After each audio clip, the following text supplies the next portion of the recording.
Roger, Roger. Welcome, everybody, to the Infernal Brotherhood of Scruffy Looking Nerf Herders weekly review of Star Wars The Clone Wars. Today we're discussing Season 1, Episode 13, Jedi Crash. Sorry we're late, people. This is my fault. And Partially my fault, but we'll I'm- mostly blame Adam. I'm hoping we don't have any issues. I do have a bit of a storm brewing outside, so let's dive into this bad boy. I enjoyed this episode, and I can't figure out why I enjoyed it. So the premise is this. There's this. Well, here's part of the reason why I loved it. There's this upper atmosphere space battle, which I just thought was really beautiful. But it's some of the resistance. I don't know why I say that. The Republic. Ayla Secura. That's why I like the episode. Yeah, she's great. She's pretty much getting her tail whipped by the Separatists, and so Ahsoka and Anakin are coming in to sort of help rescue her from ultimate doom, and we get typical Ahsoka and Anakin bantering and heroics on either side.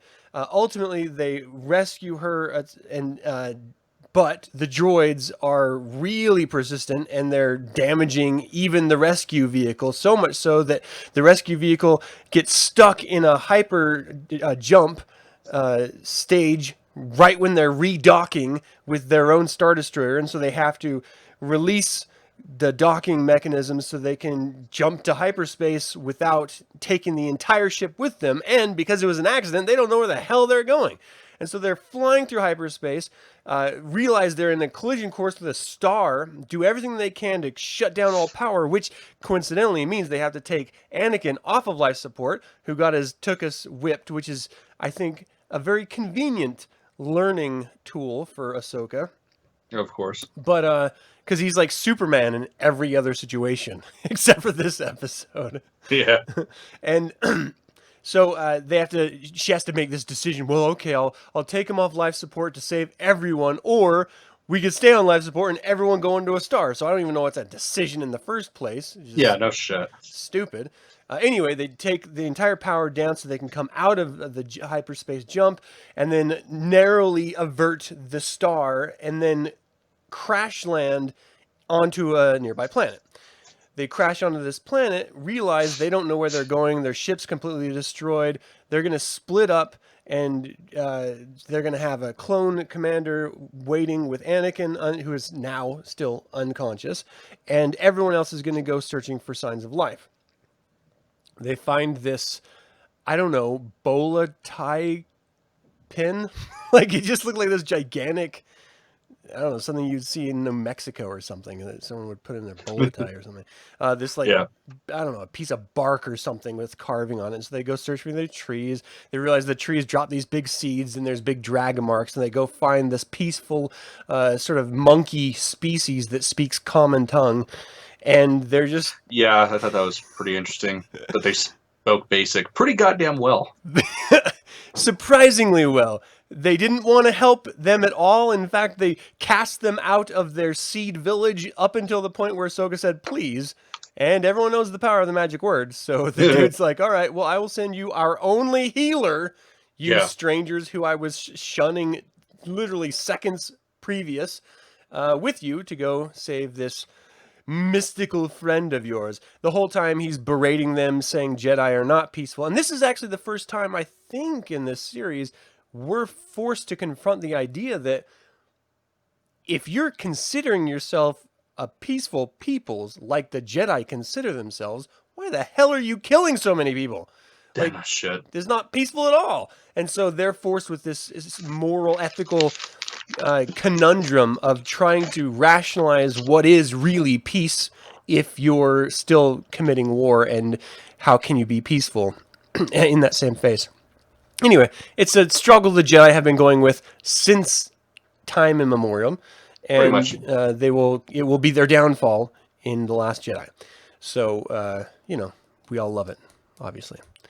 And that's kind of the episode, and that's where they left it off. Like, there were some really great little moments where they were defending themselves from the local vulture cats.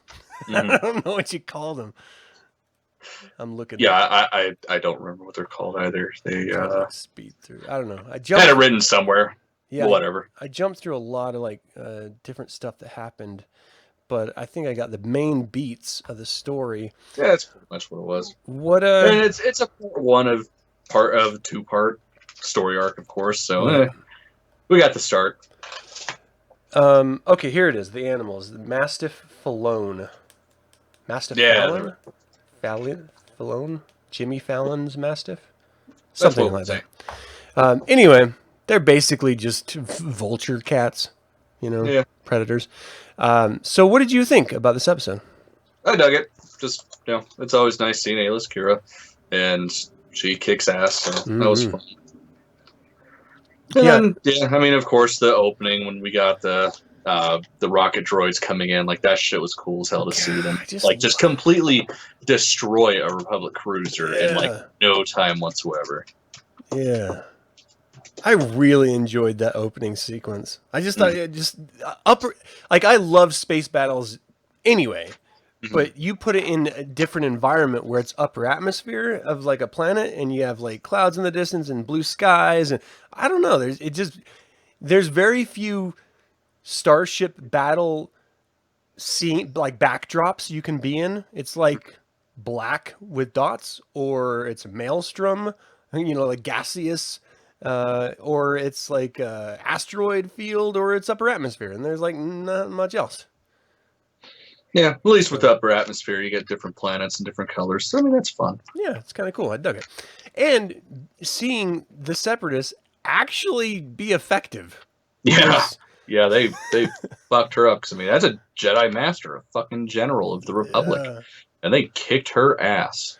It was pretty awesome to see. Because ultimately, the Separatists have been getting their ass kicked in every single episode, even when they had that massive malevolence machine, that sort of doomsday starship.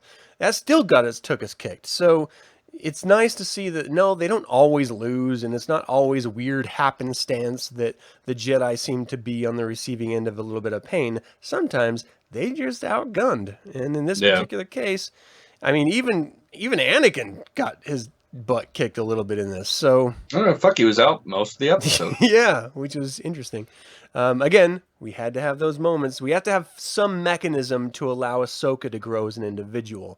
And you can't do that in the shadow of Vader, That is true. Of soon-to-be Vader. So what are the parts about this that you didn't like the most? Yeah, it was just all around a fun episode. There wasn't too much that bothered me. I mean, aside from Ahsoka and Anakin. Those always it kind of depends on my mood whether they get on my nerves or not. It was a decent episode, so I wasn't too annoyed with them. I'm a little bugged that every time Ahsoka gets around another Jedi Master, she's always around like the smartest, most insightful Jedi Masters. She's never around like I don't even know what I'm trying to say. It seems like she's always being taught. And I guess that kind of bugs me a little bit. Like I wish there was a little bit more self-discovery and not so much. I feel like they're teaching us as we're watching it. Yeah. Where I just want her to come across answers on her own sometimes. I mean, she does to an extent, but I mean, she is just a Padawan, and that's the master's job, regardless of whether it's her direct master or not. Like even in the books, it's how it's always been, where everybody teaches everybody. I wonder if masters get like pissed that other masters are teaching their Padawans. Dooku Jedi lost. Oh yeah. Yeah. Okay. Some shit. Yeah. All right. Not in this. I don't think anybody cares. I just like, I think like I get a little bugged when I see adults tell my kids what to do, and that's super personal. So I don't know. Do masters feel a sort of parental attachment to their Padawans? I think they do. So they're not supposed to. Yeah, because you're supposed to shut. Well, I like that too, because that brings up a really great point in this episode where Ahsoka's like, well, I don't understand. We're supposed to be compassionate, but not have any compassion, like no connection to anyone. Like, how do you square that? And the super hot blue Twi'lek, what's her name again? Ayla Sakura. Ayla? Ayla. Ayla. Ayla, the woman of my dreams, is just like, yeah, it sucks. I'm like, what? Yeah. I did love how it was just so off the cuff. Yeah, well, I mean, that's kind of what we've been trying to figure out from the beginning of time. So, good luck with that. Yeah. No answers here, kid. Just like, and in me watching this, I'm like, I've got a chance. So you're telling me there's a chance? Classic. Oh man, yeah. I really, I don't know. It kind of bugs me when you run across these indigenous peoples. They're like, no, we run from the galaxy because all you people do is murder and kill. And we're gonna see it come to fruition this next episode. But, and then he's like, yeah, okay, I'll help you. You said please. It's like, well, Yeah. how? Well, not only that, it's like, oh, this is our only healer, and it's my son. Yeah. Whatever, you non-peaceful, violent, pretend to peaceful people. Yeah, go ahead and take my only son. Just seems so That's willing to cool. give. I don't know. Yeah. I feel like there should have been like, hey, you know what? Take my son and our greatest warrior, Yeah. Vonkar, or something. You know, like get that was a Willow reference, people. Get like some other helpers. And this is just me griping because I can. I don't like how he rolls everywhere, like he's Sonic the Hedgehog. Like that. Yeah, it doesn't make sense. It's like you're a sentient being that walks on all fours. Why the fuck would you roll? He's like Like you're probably- somersault master. That's Maybe the weird. kid just likes getting dizzy. That's how he heals, is he pukes. He Probably. vomits on you. It's the healing vomit. Oh, gross. All right. This just got weird. It'll make you forget how bad life is. Like, oh fuck, I got puke on me. I still got a cold, but at least it's not this disgusting. Yeah. Oh, gross. Oh, I do want to bring up one other thing, too.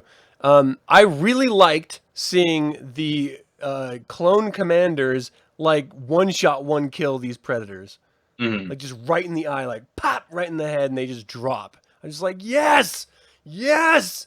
Everything else, they're shooting wildly, and they're, like, over-aiming their targets, or they have to hit the target 80 times. Like, Mhm. these are wild beasts, and they're just like, okay, I got this. Pop, pop, down. Yeah. I feel like, okay, these guys are good. I dig it. Well, I mean, they're the ones that are slowly going to become Vader's fist. So Yeah. Yeah. Makes sense. Oh, I didn't even consider that. That's true.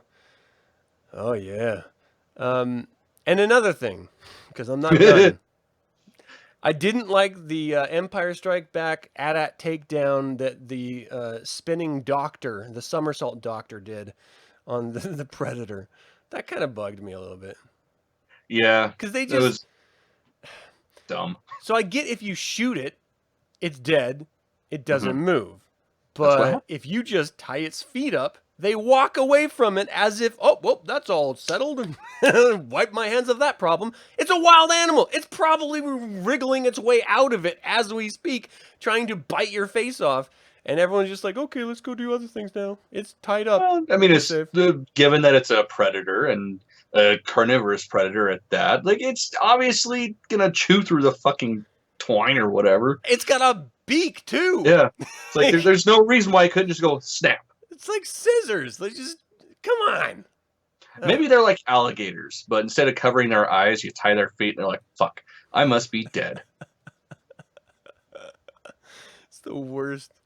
I mean, I guess it wouldn't make sense, but it would be effective because they don't have any other prey that could tie them up. So if you had an Achilles heel, I guess.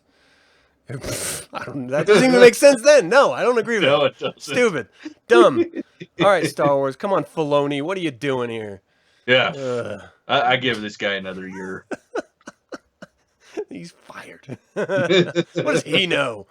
Friggin' The turd. Mandalorian? Okay, well, I'll stick around then. That's all I got for this. That's what I liked about it. That's what I didn't like about it. Any other notes you want to bring in? Nah, it was fun. Yeah. I'm kind of looking forward to the next one because I like seeing the Jedi bring death and destruction in their wake. Oh yeah, of course, as peacekeepers. Dang it, I forgot to go to the slideshow again. Every time. Well, it's because you were so worried that the power was going to go out that you're like, "Fuck, let's just hurry and get this shit in." That's true. Now I gotta FPS a little bit, so at least some of these screens can be seen. I take the time to like. But it also depends on where you're coming at it from. Because in Legends, yes, that's one thing that they're all trained is how to heal themselves. But just like any other force power, like there's going to be some people that are more powerful in one aspect and not the other. And Vader, I mean, he's always leaned towards the Sith side, like even before he even really knew anything about the Sith. And that's something that they don't ever worry about, is the whole healing process, because fuck it, we can always take care of it after we kill everybody. Right. All right. Well, I feel like that was just a really bad storytelling thing. Like, no. Anakin is just sort of unconscious the whole episode because why not? Yeah. I mean, he did stuff and hurt himself. He flipped and then bonked his head. Yeah, I can't take a fucking explosion to the face. That's what it was. They're just trying to remind him, you're kind of a bitch. You should be able to take a fucking Republic cruiser explosion to the face and walk away. You shouldn't even look at it. Because everybody knows badasses don't look at explosions. They always walk away. Yeah. Yeah. I feel like you're fucking with me more than him at this point. Damn it. That's a good point. Okay, well, he is the chosen one anyway, so... Yeah. Chosen bitch. Can't take a blast to the face. All right, that's going to have to do it, everyone. We've got lives to get to. Thank you guys so much for joining us on this review. Hey, and let us know what you thought about this episode. Did we hit all the points you wanted to talk about? Do you think you have a chance with this Jedi Mistress? Well, she's dead at this point. Oh, God yeah, that's true. Damn it, Order 66. But there is the world between worlds. So I could just hop That's into that, grab her right before Order 66, a little bit of wine, a little bit of slave music from Jabba's palace, and I kind of feel like, I got a chance. You get her right after Order 66 when she's still warm, but she can't say no. Because, I mean, she only got shot a couple of times. It's not like she got blown up or anything. So. Okay, we're going to end it there. That's Thanks, everyone. Have a great day. Until next week, may the Force be with you. Very perceptive, Padawan.